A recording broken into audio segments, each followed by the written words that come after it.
श्रीपादराजम शरणं प्रपद्ये. अध्याय 21. श्री दंडी स्वामींचं कुक्कुटेश्वर इथं आगमन. साधकांची स्थानशुद्धी, भावशुद्धी आवश्यक. मी महागुरूंच्या आज्ञेप्रमाणे गुरुचरण सोबत मांचाल ग्रामदर्शनासाठी निघालो. जात असताना मार्गामध्ये मला श्रीपाद प्रभूंच्या लीला वारंवार आठवत होत्या. अध्यात्माबद्दलचे अनेक विषय मी श्री गुरुचरणांकडून समजावून घेत होतो.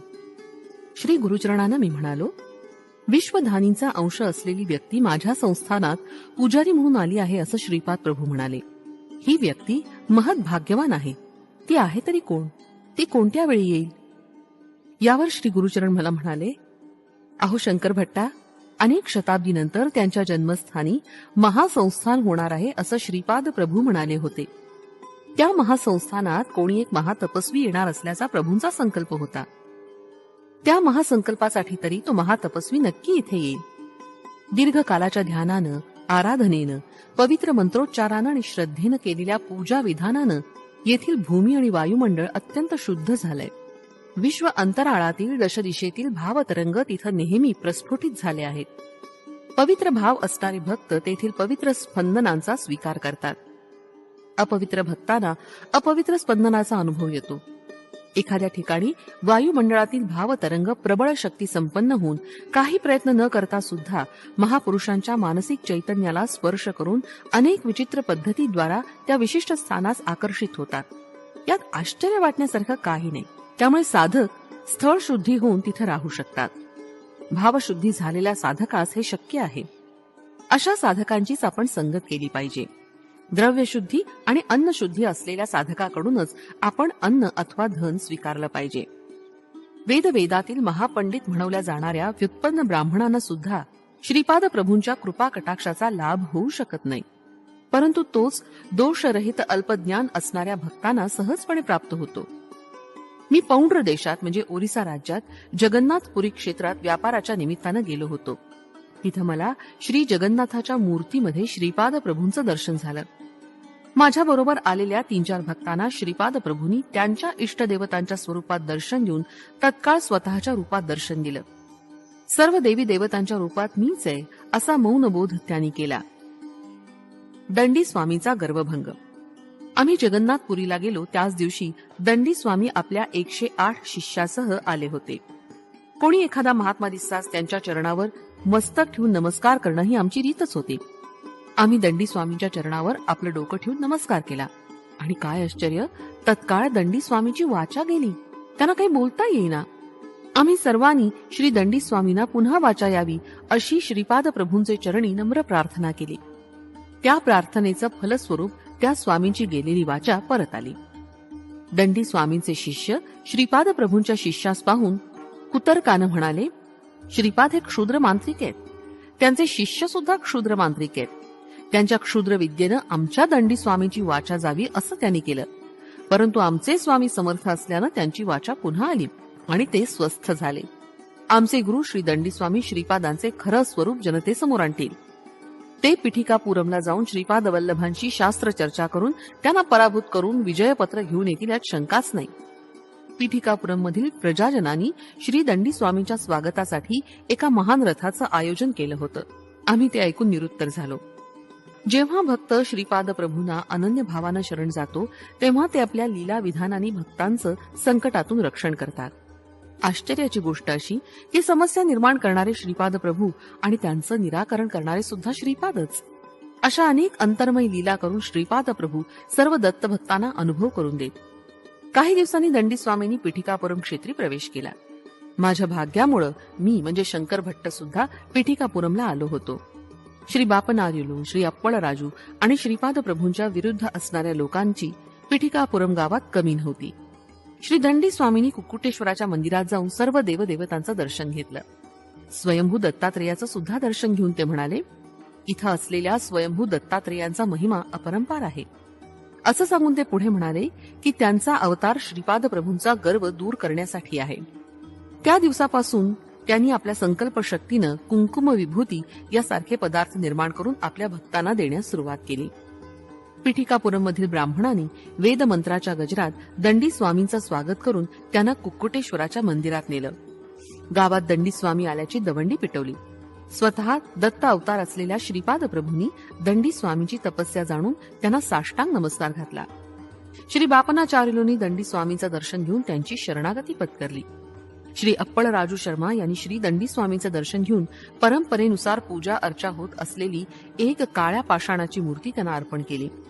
व्यंकटप्पा श्रेष्ठी यांच्या अध्यक्षतेखाली आर्य वैश्य समितीचं संमेलन झालं. या संमेलनात एक ठराव सर्व मते पास झाला की कोणत्याही परिस्थितीत श्री दंडी स्वामींच्या अकृत्यांना श्रीपाद प्रभू, अप्पळ राजू शर्मा आणि बापनाचार्युलू सहकार्य देणार नाहीत. नरसिंह वर्मा यांच्या अध्यक्षतेखाली झालेल्या क्षत्रिय सभेत हाच प्रस्ताव अनुमोदित झाला. श्रीपाद प्रभू आपल्या अजोळच्या घरातील अंगणात असलेल्या औदुंबराच्या झाडाखाली विश्रांती घेत होते. दिव्य कांतीच्या कळा पसरवणाऱ्या श्रीपाद प्रभूंकडे पाहून श्रेष्ठीनं गहिवरून आलं आणि त्यांच्या नेत्रातून काही अश्रुबिंदू ओघळले. बापनाचार्युलू, श्री अप्पळ राजू शर्मा आणि श्रेष्ठी हे तिघं श्रीपादांच्या मुखारविंदाचं अवलोकन करीत त्यांच्या अगदी जवळ बसले. श्रीकृष्णासारख्या दिसणाऱ्या श्रीपाद प्रभूंना भूक लागली होती. त्यांची आजी राजमंबानं श्रीपाद प्रभूंना खाण्यासाठी एका चांदीच्या भांड्यात दहीभात आणला. श्रीपाद प्रभूंनी तो मोठ्या आवडीनं खाल्ला. तो भात खाल्ल्यावर श्रीपाद आपल्या आजोबांना वेदघोष करा असं म्हणाले. बापनार्युलूंनी वेदघोष करण्यास सुरुवात केली. त्यांच्याबरोबर श्री अप्पळ राजू शर्मा व स्वतः श्रीपाद प्रभू सुद्धा वेदघोष करत होते. नरसिंह वर्मा आणि श्रेष्ठी या दोघांनी सुद्धा अत्यंत आनंदानं सुश्राव्य स्वरात वेद पठणास प्रारंभ केला. तेथील वातावरण या वेदघोषामुळे ऋषी आश्रमाप्रमाणे पवित्र झालं होतं. याच वेळी कुक्कुटेश्वराच्या देवळात एक आश्चर्य घडलं. स्वयंभू दत्तात्रेयाच्या तोंडाजवळ दही भाताची शीत दिसू लागली. पुजाऱ्यानं ती 2-3 वेळा पुसली तरी पुन्हा पुन्हा ती तिथं येत होती. अशा प्रकारे ही श्रीपाद प्रभूंची अद्भुत लीला होती. दंडी स्वामी आपल्या शिष्यांबरोबर वेदघोष करत पीठिकापुरमहून बाहेर जाण्यास निघाले. ते सर्वजण एकामागून एक पावलं टाकत चालले होते. त्यांना तेथील जमीन वाढत असल्यासारखी वाटत होती. कितीतरी वेळ चालत होते, परंतु ज्या ठिकाणाहून निघाले तिथंच होते. याप्रमाणे विचित्र क्रियेत बराच वेळ गेला. सर्वांना हे पाहून मोठं आश्चर्य वाटलं. तेवढ्यात दंडी स्वामींच्या हातातील दंड तुटून त्याचे 2 तुकडे झाले. दंडी स्वामींना मात्र आपल्या शरीराचेच 2 तुकडे झाल्यासारखं वाटलं. पीठिकापुरम मधील ब्राह्मणांना ही घटना भयप्रद वाटली. श्री दंडी स्वामींना आतापर्यंतच्या अनुभवावरून कळून चुकलं होतं की श्रीपाद श्रीवल्लभ आपल्यापेक्षा कैक पट अधिक शक्तिसंपन्न आहेत. त्यांचा विरोध केल्यास अनर्थ घडून येईल अशी त्यांची खात्री पटली. अशा परिस्थितीत आपल्या गावी कसं जावं याची त्यांना चिंता लागून राहिली. मोहनाश म्हणजेच मोक्ष. पीठिकापुरममध्ये अब्बन्ना नावाचा एक गृहस्थ राहत होता. तो सर्प पकडून त्यांचा खेळ करून आपली उपजीविका चालवत असे. एकदा तो बापनाचार्युलूंच्या घरी आला. श्रीपादांनी त्यावेळी वेदघोष थोडा वेळ थांबवण्यास सांगितलं. अब्बन्नाला पोटभर जेवण दिलं. नंतर त्यास बोलावून म्हणाले, इथून एक भांड पाणी घेऊन श्री कुक्कुटेश्वराच्या मंदिरात जा. दत्तप्रभूंचा एक अवतार त्यांच्या कर्णचरणद्वयांबरोबर संचार करीत असताना अकारण ज्यांनी त्यांची निंदा केली असे महापापी लोक कुक्कुटेश्वर मंदिरात आहेत. त्यांना मृत्यूनंतर पिशाच योनी प्राप्त होईल असं चित्रगुप्तानं भाकीत करून ठेवलंय. मी चित्रगुप्ताबरोबर संवाद करून त्यांच्या पापांचा परिहार कसा करावा याचा उपाय शोधून काढलाय. भूमातेनं सुद्धा तसा आग्रह केला आहे. तू तिथं जाऊन भूमातेस शांत राहण्याचा माझा निरोप सांग. श्रीपादांच्या दर्शनास उत्सुक असणाऱ्या भक्तांना तुझी संमती घ्यावी लागेल. त्यांच्यावर तू या जलानं प्रोक्षण कर. माझ्या पूर्व आदेशाप्रमाणे तू मादिगा सुब्बय्याच्या घरी जाऊन दही भाताचा महाप्रसाद सर्वांना दे. अब्बय्या सुब्बय्या वगैरे तिकडेच गेले आहेत. ते सर्वांना बापनाचार्युलूंच्या घरी घेऊन येतील. श्री प्रभू उग्र स्वरूपात पुढे म्हणाले, अहो दंडी स्वामी, एक महान तपस्वी असून किती गर्व केलात. तुम्ही ज्यांची दत्त स्वरूपात आराधना करता तेच श्रीपाद श्रीवल्लभ रूप घेऊन भक्तांसाठी अवतरित झाले. त्यांना न ओळखणारे तुम्ही महामूर्ख आहात. तुमचे शिष्यगण सुद्धा तुमच्याप्रमाणेच मूर्ख आहेत. पीठापुरमचे तुमचे नवीन शिष्य अज्ञानी आहेत. तुम्ही आम्हाला काय करू शकता. समस्त सृष्टीचे शासन करणाऱ्या एकमेव सत्तेसमक्ष तुमचं अस्तित्व ते काय, तुमचं सामर्थ्य ते किती. दैव दूषणासारखे महापाप केल्यामुळं तुम्हाला अनेक शतवर्ष पिशाच योनीत राहावं लागणार असा चित्रगुप्तानं निर्णय घेतलाय. अव्याज करुणेनं मी तो निर्णय रद्द करत आहे. मानव जन्म मिळाल्यावर तुम्ही सर्वजण नीच जातीत आपलं आयुष्य घालवणार आहात असा आदेश दिला आहे. तुमच्या पापांचा परिहार मी अत्यंत थोड्या शिक्षेतून करत आहे. श्रीपाद श्रीवल्लभ स्वरूप महाअग्नी समान आहे. अग्निशी खेळल्यास महाप्रमाद संभवेल. माझ्या मायेस किंवा मलाच अभिन्न स्वरूपात जाणलं असता मोक्ष म्हणजे काय असा विचार तुम्ही करता. खरं तर मोहाचा क्षय म्हणजेच मोक्ष होय. कोणताही जीव जो सच्चिदानंद स्वरूपाचा आनंद अनुभवतो त्याची योग्यता पाहून मीच अनुग्रहित करतो. दिव्यानंद परवश्य अशा माझ्या पूर्व स्वरूपी आणि अतीत सुख स्वरूपात राहण्याची इच्छा करणाऱ्या जीवास मी तत्काळ ती स्थिती प्राप्त करून देतो.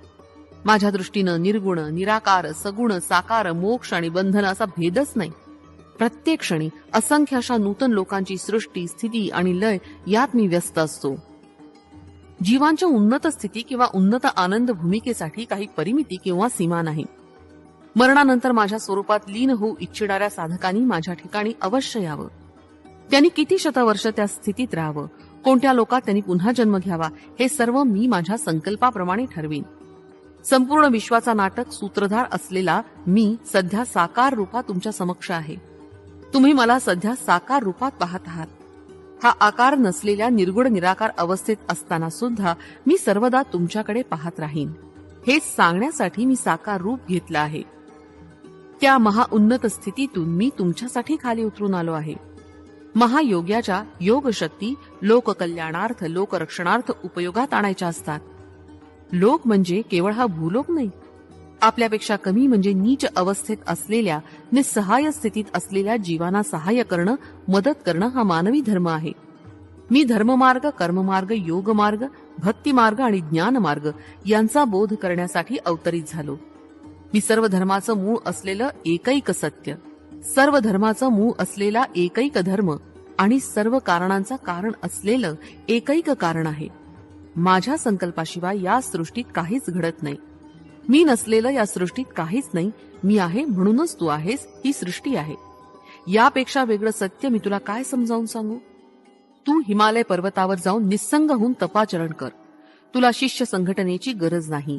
तू मोक्ष मिळवलास किंवा उद्धरून गेलास तरी या सृष्टीचं किंवा माझं असं काहीच नुकसान होणार नाही. सृष्टीतील सारे व्यवहार व्यवस्थितपणे यथाविधी पार पडतील हे समजून घेणं तुझ्या दृष्टीनं आवश्यक आहे. तुझ्यासोबत तू पिठापुरमचे शिष्य घेऊन जाशील तर ते उंटाच्या लग्नाला गाढवाचं संगीत असं होईल.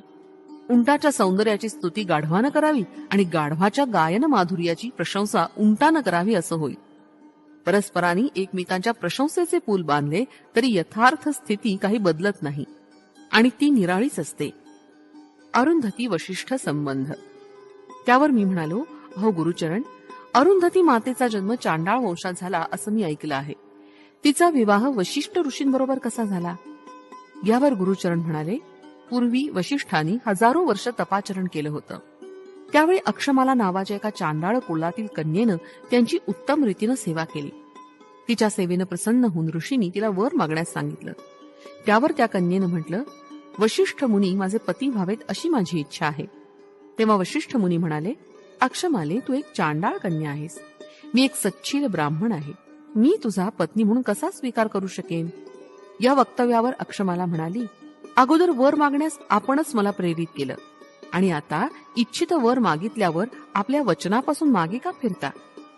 वागदोषाच्या भीतीनं वशिष्ठ मुनी म्हणाले, तुझा देह माझ्या इच्छेनुसार करण्यास तुझी संमती आहे काय. त्यावर अक्षमालेनं होकार दिला. वशिष्ठ मुनींनी तिला भस्म केलं आणि पुन्हा जिवंत केलं. असं त्यांनी 7 वेळा केलं. 7व्या जन्मी तिचे चांडाळ वंशातील सारे दोष नष्ट होऊन ती अत्यंत पवित्र स्त्री झाली. त्यावेळी वशिष्ठ मुनींनी तिच्याबरोबर विवाह केला. वशिष्ठ मुनींनी केलेल्या शुद्धीकरणाच्या कर्मास तिनं विरोध केला नसल्यानं तिचं नाव अरुंधती असं पडलं आणि त्याच नावानं ती प्रसिद्ध पावली. ही हकीकत वशिष्ठ गोत्रातील श्री नरसिंह वर्मा यांना श्री प्रभूंनी सांगितली होती. शूद्र जातीत जन्म झाला असला तरी ब्राह्मणाची कर्म करणारा 7व्या जन्मी उपनयन झाल्यानंतर ब्राह्मण पदाला प्राप्त होऊन ब्राह्मण कुलात स्वीकारला जातो. त्या काळी समाजातील चातुर्वर्णाची विभागणी त्यांच्या कर्मानुसार होत असे. ही समाजाच्या दृष्टीनं हितकर योजना होती. परंतु काही कालानंतर ही विभागणी कर्मावर आधारित न राहता जन्मावर आधारित झाली. पूर्वीच्या काळी ब्राह्मण कुळात जन्मलेल्या ब्राह्मणांची नियत कर्म न करता वाणिज्य करत असेल तर तो वैश्याच्या वर्णास योग्य होईल. तसंच एखादा क्षत्रिय अत्यंत सात्विक वृत्तीचा असून त्याला ब्राह्मणांच्या कर्मामध्ये अधिक रस वाटत असल्यास तो ब्राह्मण पदाला योग्य होऊ शकतो. श्री दत्तप्रभूंवर विश्वास ठेवणाऱ्या साधकांना ते उन्नत स्थितीत ठेवून त्यांच्या योग्यतेप्रमाणे शिष्यत्व देत. त्यांचे भक्त कोणत्याही कुलात जन्मले असले किंवा कोणत्याही परिस्थितीत असले तरी सुखी जीवनाला आवश्यक असणारं आयु, आरोग्य, ऐश्वर्य श्री दत्तगुरु आपल्या भक्तांना देत. जन्मजन्मांतरीची कर्मबंधनं तोडून उन्नत स्थितीत ठेवणं ही श्रीपाद प्रभूंची सहज लीला होती. दत्त भक्तांना स्वामींचं अभय वरदान.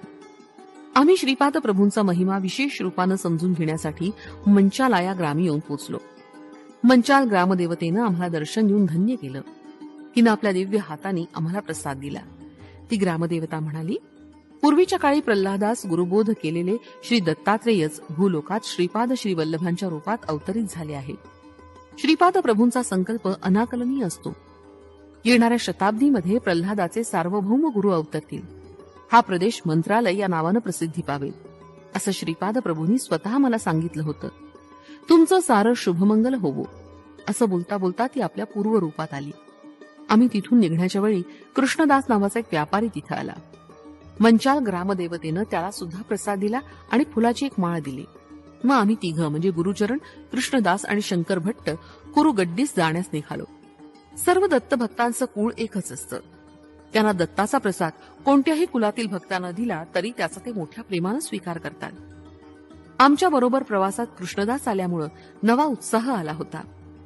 बोलता बोलता एका प्रसंगानुसार कृष्णदास म्हणाले, यज्ञादी कर्मासाठी दिली जाणारी दक्षिणा 16, 116 आणि 1016 अशी असावी. ही संख्या श्रीपाद प्रभूंनी सांगितलेल्या 2, 4, 9, 8 या संख्येप्रमाणे आहे. परमात्म्यापासून ज्याप्रमाणे जगताची निर्मिती होते त्याचप्रमाणे पित्यापासून पुत्रांची निर्मिती होते. नवरदेव विवाहाच्या वेळी होमाच्या अग्निदेवतेस प्रार्थना करीत असे की हे अग्निदेव, मला वधूपासून 10 पुत्रांची प्राप्ती व्हावी. 10 कन्या पुत्रांची प्राप्ती झाल्यानंतर त्यानं पत्नीस मातेच्या स्वरूपात पाहावं असं शास्त्रवचन आहे. कृष्णदास पुढे म्हणाले, पूर्ण या शब्दाचा अर्थ निर्गुण असा आहे, म्हणून तो रुद्र रूप समजला जातो. या समस्त विश्वाचा लय झाल्यावर उरणारं ते शून्यच असतं. त्या महाशून्यातच सर्वांचा लय होतो. विष्णू स्वरूप म्हणजे अनंत धर्मतत्व. सृष्टीच्या स्थिती स्वभावासाठी अनंत तत्व आवश्यक आहे. श्रीपाद प्रभूंचे 16 कला पूर्णत्व. गुरुचरण म्हणाले, अरे शंकर भट्टा, कोणत्याही वस्तूचे असंख्य तुकडे केले असता एक एक तुकडा म्हणजे शून्यासारखाच असतो. असे असंख्य शून्य एकत्र झाले असता त्याला मर्यादित आकार येतो. या कारणानं शिव आणि केशव अभिन्न आहेत. पंचभूतात्मक असलेली सृष्टी ही विष्णू स्वरूपच आहे. दक्ष यज्ञाचा विध्वंस करणाऱ्या वीरभद्रास श्री विष्णू म्हणाले, मूल प्रकृती आणि ईश्वर यांच्या निमित्तानं पार्वती माता, राक्षसांशी युद्ध करणारी दुर्गा माता आणि कोपावस्थेतील कालिका माता ही सारी माझीच रूप आहेत. श्रीपाद प्रभूंना षोडश कला संपन्न म्हणण्याचा उद्देश हाच आहे. 16 वर्षाचे असतानाच श्रीपाद प्रभू पिठिकापुरम सोडून गेले. ते स्वयं ब्रह्मा, विष्णू आणि रुद्र स्वरूप असल्यामुळं त्यांना 16 कला परिपूर्ण असं मानलं जातं. सावित्री काठक यज्ञाचं फलित म्हणजेच श्रीपाद प्रभूंचा अवतार. सकल जनांच्या बुद्धिमत्तेस प्रेरित करणारी आणि सर्वांतील मंडलाच्या मध्यभागी असलेले दिव्य तेज म्हणजे गायत्री माता. तिची 24 प्रतीका आहेत. 9 ही संख्या ब्रह्माच्या स्वरूपाचं प्रतीक आहे. 8 हे महास्वरूपाचं द्योतक आहे. त्रेता युगातील भारद्वाज मुनींनी पिठिकापुरम या क्षेत्री सावित्री काठक यज्ञाची योजना केली होती. त्यावेळी मुनींनी केलेल्या भाकितानुसार आज पिठिकापुरम मध्ये श्रीपाद श्रीवल्लभांचा अवतार झाला. ते शक्ती स्वरूप असून अर्धनारी नटीश्वर आहे. ते त्यांच्या स्वरूपानं साधकांची बुद्धी आणि प्रवृत्ती वाढवून धर्ममार्गानं जीवन व्यतीत करण्यास प्रेरित करतात. हे त्यांच्या या महाअवताराचं वैशिष्ट्य आहे. त्यांच्या बोधपर वाक्यांचं आणि लीलेचं व्याकरण अनाकलनीय आहे. या नवीन व्याकरणाचे ते स्वतःच करता असल्यानं ते केवळ त्यांनाच समजतं. मला म्हणजे शंकर भट्टास कृष्णदासांकडून अनेक विषयांची माहिती मिळाली. अनेक नवीन विषयांचं ज्ञान झालं. पांडित्यपूर्ण परंतु अहंकारी असलेल्या साधकांना श्रीपाद प्रभूंच्या कृपा कटाक्षाचा लाभ होत नसे. कृष्णदास म्हणाले, श्रीपाद प्रभू हे पिपिलिकापासून ते ब्रह्मापर्यंत सर्वत्र व्याप्त आहेत. एकदा नरसिंह वर्मांच्या शेतात श्रीपाद श्रीवल्लभ आणि वर्मा विश्रांती घेत होते. तेवढ्या तिथं 2 नाग आले. श्रीपाद प्रभूंनी मोठ्या कौशल्यानं मारून ते दूर फेकले. नरसिंह वर्मांना गाढ निद्रा लागली होती. त्यांच्या जवळच अत्यंत मोठ्या आकाराच्या लाल मुंग्या आल्या. इतक्या मोठ्या मुंग्या पूर्वी कधीच पाहिल्या नव्हत्या. त्या चावून वर्माची झोपमोड होऊ नये म्हणून श्रीपाद प्रभूंनी त्या सर्व मुंग्यांना मारलं. मेलेल्या मुंग्यांचा एक लहानसा ढीक समोर होता. थोड्याच वेळाने नरसिंह वर्मांना जाग आली. त्या मेलेल्या मुंग्यांना पाहून त्यांना त्यांची दया आली. त्यावेळी श्रीपाद प्रभू स्मित हास्य करून म्हणाले, राजाला त्याच्या सेवकांचं रक्षण करावंच लागतं, हा प्रकृतीचा नियम आहे. या अद्भुत मुंग्या निर्माण करणारा एक अद्भुत जादूगार आहे. तेवढ्यात एक पांढऱ्या रंगाची आकाराने इतर मुंग्यांपेक्षा मोठी आणि कांतिमान मुंगी तिथं आली. ती त्या मुंग्यांची राणी मुंगी होती. तिनं मेलेल्या मुंग्यांभोवती एक प्रदक्षिणा घातली आणि काय आश्चर्य की साऱ्या मेलेल्या मुंग्या पुन्हा जिवंत झाल्या आणि निघून गेल्या. श्रीपाद प्रभू मंद हास्य करून म्हणाले, या मुंग्यांच्या राणीला संजीवनी शक्ती प्राप्त असल्यानं तिने सर्व मुंग्यांचं रक्षण केलं. अशा प्रकारच्या अनेक विस्मयकारक गोष्टी या सृष्टीत आहेत. ते वर्मास पुढे म्हणाले, तुमची इच्छा असेल तर प्रतिक्षणी मी तुला अनेक लीला दाखवू शकेन. तितक्यात नरसिंह वर्मांचं लक्ष मरून पडलेल्या 2 नागांकडे गेलं. त्यांना पाहून ते चकित झाले. ही सुद्धा श्रीपाद प्रभूंचीच लीला असल्याचं त्यांनी जाणलं. श्रीपाद प्रभूंनी एका नागास कुरवाळलं आणि दुसऱ्याला आपला दिव्य पाय लावला. ते दोन्ही नाग जिवंत होऊन श्रीपाद प्रभूंना एक प्रदक्षिणा घालून निघून गेले. हे नाग कशासाठी आले? श्रीपाद प्रभूंनी त्यांना असं का केलं? त्याबद्दल त्यांना विचारलं तेव्हा ते म्हणाले, राहू ग्रहाचं बळ नसल्यामुळे जीवांना अनेक संकटांना तोंड द्यावं लागतं आणि त्यांच्या बंधनात असल्याचा अनुभव येतो. यालाच काही लोक कालसर्प योग म्हणतात. राहू हा सर्व देवतांची आदी देवता आहे. अशा प्रकारे येणाऱ्या संकटाचं निर्मूलन कसं करावं ते कोणीही जाणत नाही. परंतु मी त्या सर्वांचे दोष दूर करून त्यांना सुख संतोष मिळेल अशी योजना करतो. आम्ही कुरुगड्डीला क्षेमपूर्वक येऊन पोचलो. श्रीपाद प्रभूंचे मंगल दर्शन घेतले. त्यांनी आम्हाला हसतमुखानं आशीर्वाद दिले. श्रीपाद श्रीवल्लभांचा जय जयकार असो. फलश्रुती आध्यात्मिक लाभ पुण्यवृद्धी.